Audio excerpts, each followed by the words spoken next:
Good morning, everyone. My name is Mcebisi Ndletyana, a political reporter and council reporter at the Herald and Beacon Post newspapers. Today, we are joined by Professor, political analyst, and author Mcebisi Ndletyana. We will be having a chat, a conversation on his book, The Anatomy of the ANC in Power. Can you please tell us about the book? Well, I started around 2015. I had been interested in PE. In my column, I'd been writing about PE, bits and pieces of stories that were coming up. Some of these stories I would pick up from you, the Herald. For instance, one of the stories that I did for my column was on Ward 30 in 2015. When the ANC lost power there. Danny was already a mayor, and someone called me, Utami Mazwai. I mentioned that in the book, asking what has happened to the ANC in PE, because Ward 30, except for Plus, right? That is a stronghold of the ANC. So I was like, what is happening with the ANC in PE, this and that? And I then realized that I'm not the only one who's mystified by all this thing. And as a political scientist, I'm not supposed to be mystified by things. My job is to explain them, because there are no mysteries in politics. Yeah. All these things have causality. So I decided, okay, perhaps it's time to write a book here about PE. On the Ward 30 election that saw the ANC losing that to the UDM, was that indicative of what would happen in the 2016 municipal election? Did people see that coming? They did see it coming, because 2014 in the national election the ANC got around 50-49. And that was a further decline from 2011, where it had gotten around 52-51. So with 2015 August election, and you had elections, local elections scheduled the next year. So that August 2015 elections as FA Plus were conclusive of the state of affairs in the ANC. And what happened in the course of that campaign really captured what had been happening in the ANC throughout. It so happens that I was here in PE at the time, so I visited there, a couple of days ahead of the actual day of elections.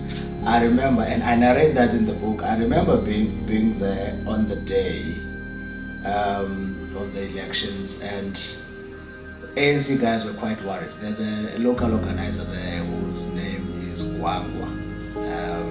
He was kind enough to take me around, and he was worried that they were seeing more people, more UDM people voting because they had UDM shirts.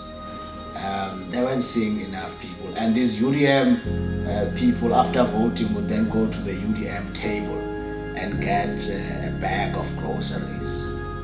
So they were worried. But then he kept on saying, no, our people are still coming from Chetty.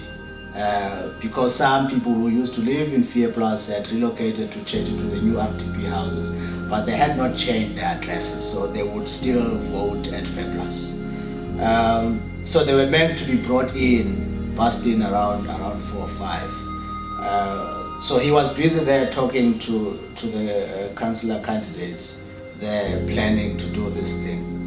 But within 30 minutes of that conversation, there was a convoy of quantum taxis, kumbis, coming down Khalo from Gwamaklaki into Fair Plus, full of UDM people, accompanied by a toy, right? So I'm like, there's no one left for the ANC to go and get a chat. So what that tells you was the level of disorganization. Right? They were disorganized, they had not planned properly. UDM was quite prepared for this, and the results confirmed that they won. But what was also interesting about it was that UDM, for them to have organized that well and providing groceries, doing things that the ANC previously distinguished itself in, told you that UDM had money. But then UDM at the time only had one councillor, Bobani. So that to me was a confirmation that Bobani had other sources of income. You are in Nelson Mandela Bay this week during a very interesting time where the split within the ANC is visible since the June 29th council meeting where they were passing the budget as well as the IDP. The Provincial Executive Committee had given strict instructions to the caucus as well as the RTT not to approve the appointment of Mr. Mcebisi as the city's acting city manager. Obviously, there are some councillors within the ANC who have defied this instruction. So what has since unfolded is you've got the ANC Youth Lead Regional Task Team who are calling for these councillors who've defied the PC's instruction as well as the RTT's instruction to be disciplined, some to be removed from council as well. They are calling also for the replenishing of the PR list, saying there are characters that have been there for the longest time. New blood basically needs to come into this metro. So as with that happening, you also have another faction within the ANC that are calling for the removal of the regional task team, saying that they are going against the ANC councillors. What has emerged since the June 28th council meeting was that the ANC's regional coordinator, Uluyola Ngabula, as well as the convener, Mcebisi, had met or were on their way to meet with the DA provincial leader, Mcebisi. So I'm bringing this in because early on in the book, you mentioned tactical alliances. This is not the first time that the DA and the ANC have had discussions around council.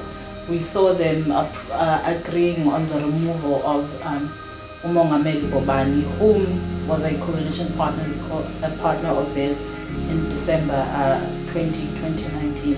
I don't know if you can just maybe reflect on why now the DA and the ANC having talks would be an issue for some within the ANC.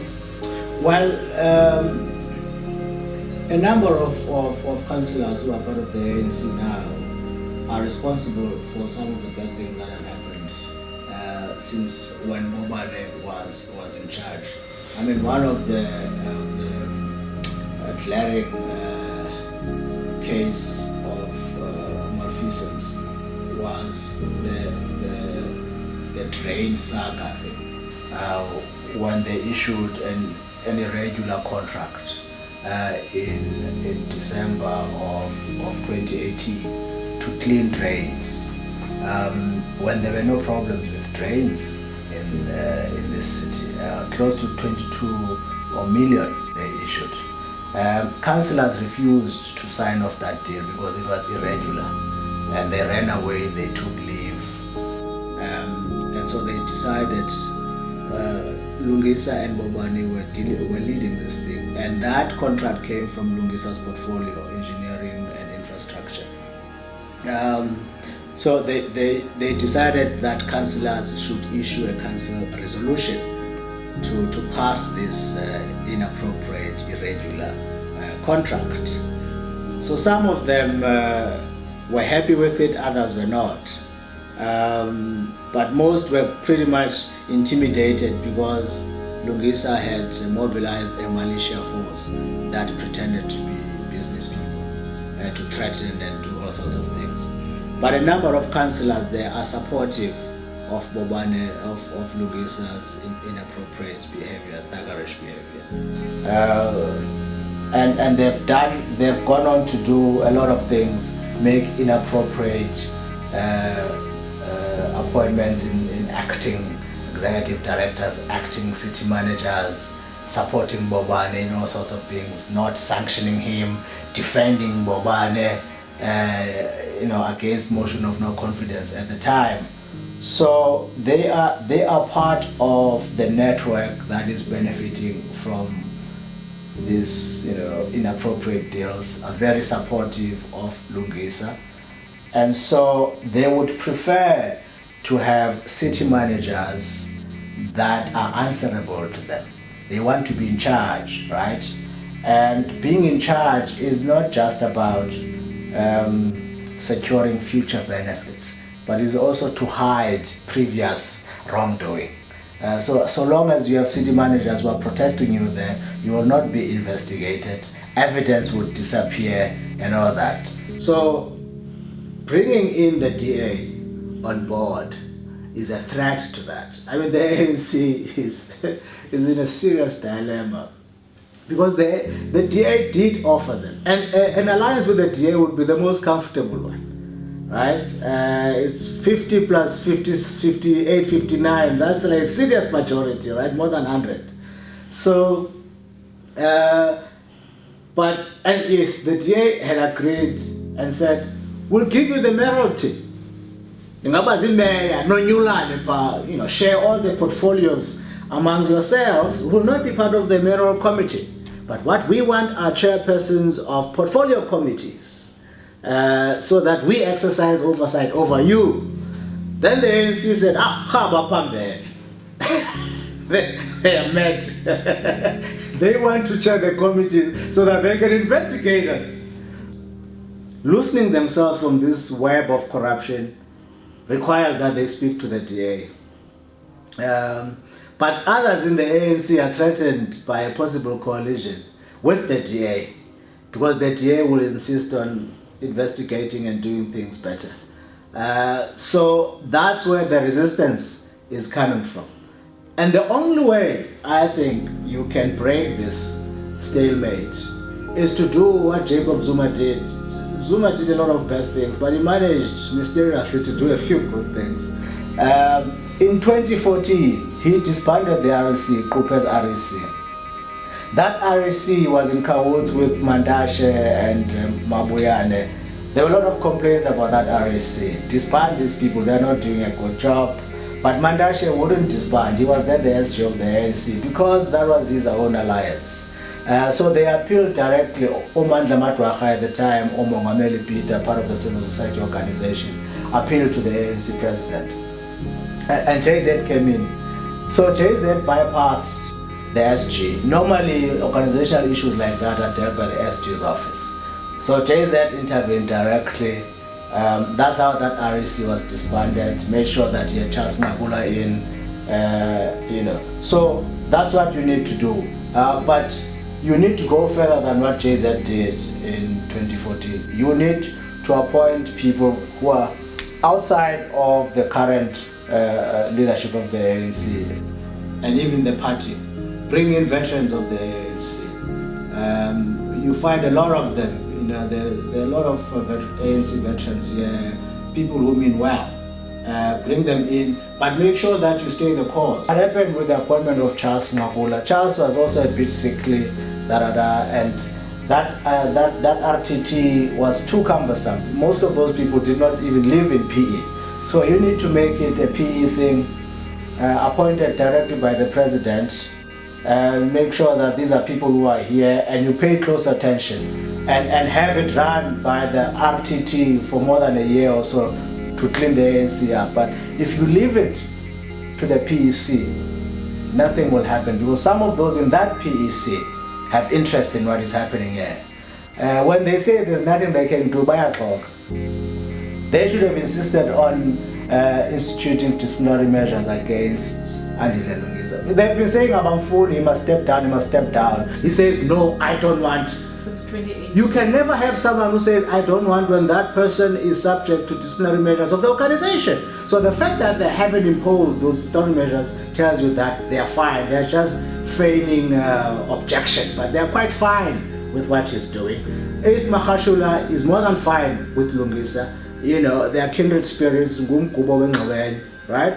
So the only office that can deal with what is happening here is the presidency's office through direct action.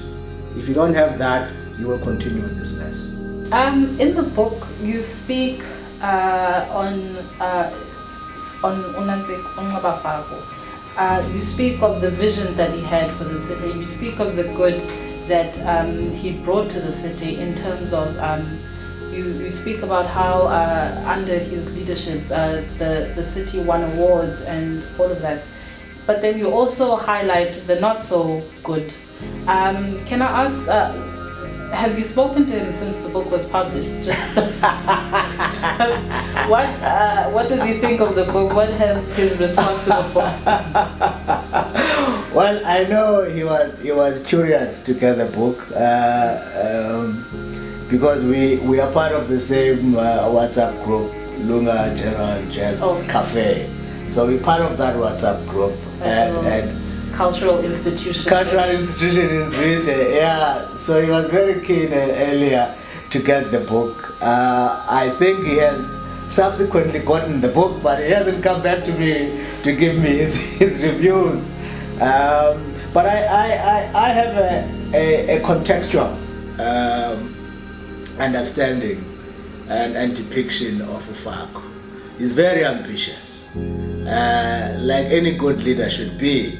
You know, when everybody was coy about being a mayor, right? No one follows dance. I don't want to look as if I'm too forward. They should nominate me. Never told Omatwaha, Mandla Matwaha, Odube, but no, I want to be mayor. I want to be mayor, he told them. So you guys must mobilize. He made it as the first transitional local government mayor in May '94 and continued, obviously. Strong personality. These are all traits you require in a leader, by the way. Ambition, curiosity, strong personality, dedication. They were there. Never reads quite, ferociously. He's energetic. But then with that self-confidence, there's always the risk of arrogance and thinking that you know better than everybody and you shouldn't even listen. It's true that he knew more than most of them because some of them don't read. But he got contemptuous of them. So he wouldn't listen, he would do his own things. And so when that happens, because organizations are formed by individuals, the risk of arrogance is ever present in a leader. Because leadership is people adore you. They worship you and you start believing that you are greater than everybody. So the organization should always be alert to ensure that when that happens, when those excesses creep up, they rein you in. Right? There should be those who are critical, who will tell you when you do wrong. But with Mcebisi, they seem to be in awe of Mcebisi. They would say, Mcebisi, right? And they know about Mcebisi. But they were reluctant to remove him. Because they say, well, Mcebisi has done so many good things.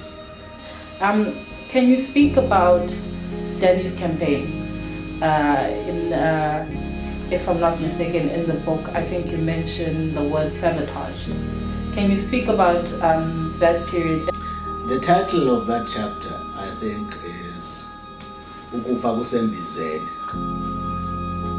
The enemy lies within. Because the ANC likes saying, hey, you guys don't like us, the media, the professors, right? That chapter says the enemy is actually within. Because Udeni is brought in, it was quite clear that things were on a decline. They had brought in Ben Fichler, but Ben Fichler was a disaster. He was a proxy. Not a proxy, but a cover used to further siphoning theft of resources, and things went further down. So Danny is brought in, where one, he has a lot of respectability, he's from PE, and he's independent. He takes decisions without any fear or favor. Kalata House, the ANC provincial office, they want to tell him what to do, appoint this, appoint that. They want to call him to meetings, tell him, hey, I'm not interested in that. I'm here to choose a winning team. I don't owe you any favors. I answer to Lutuli House, right? And they didn't like that because they are used to controlling things from behind the scenes.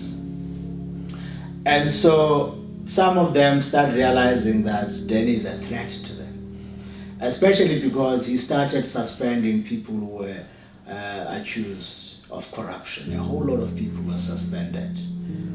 And he was serious about pushing the forensic reports to prosecutors to look at, especially things like IPTS and all that. So this poses a great danger to them, because if Danny succeeds in the 2016 elections, regains ANC popularity, it then means that he will stay longer. So they don't want him to stay, right? So the whole thing is to mess up the campaign, make sure that he doesn't grow ANC support, and then we'll say, you see, this person is not the panacea, the catalyst that you were portraying him to be. He must go, and we will sort this thing out ourselves. So that was the idea. So they sabotaged him. They wouldn't take him to the township areas, for instance, right, to campaign there. They say they don't want him to profile himself. They don't want people, when people in the township vote, people say, no, they voted because of Udeni. So they want to keep Danny completely out of the townships. What do you foresee happening at the 2021 local elections?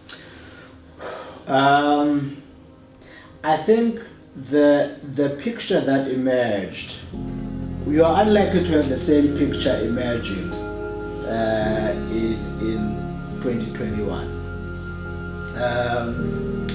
In that the ANC here used Cyril Ramaphosa to good effect. People who voted here voted for Cyril Ramaphosa, not for the ANC. With the promise that Cyril would change the ANC. But what has happened since then is that Cyril hasn't quite managed to change the ANC. So the perception that is beginning to emerge is that Cyril is not in charge of the ANC here and is not doing much. So you don't have any savior now, someone who will inject a different dynamic, inject a little bit of optimism that things will be different. Cyril will not be credible. Definitely he will not be credible. Unless something dramatic happens. Unless they bring someone different. But then again, people are used to different people coming and promising, but nothing happens. So you will have to have dramatic changes in the institution, serious dramatic changes in the institution to show that they are serious about change. But I doubt that would happen anytime soon. For the next 6 months, I doubt it. So the ANC will drop even further down. The DA didn't do well in the last national elections, mainly because of its own problems within. But Nababanga has been busy here. They've been making the right kind of noise, that these things are bad. So of the two major parties, the DA is the only one that has been saying, has said credible things that might warrant people's attention or get people's attention. It hasn't been as mired in this corruption as the ANC. It was never was. And when it was leading the coalition, it was a lot better than this mess. So the ANC further down, definitely. The DA might just improve. The EFF really has not demonstrated its usefulness. The UDM further down, there's nothing there. What would you like people to take away from reading The Anatomy of the ANC? An idea of what has been happening here since 1990. You haven't had a book like this that captures the ANC from the moment of re-establishment. Because what normally happens now, because most people don't know that history, like, ile ANC kuthethwa ngayo le inje.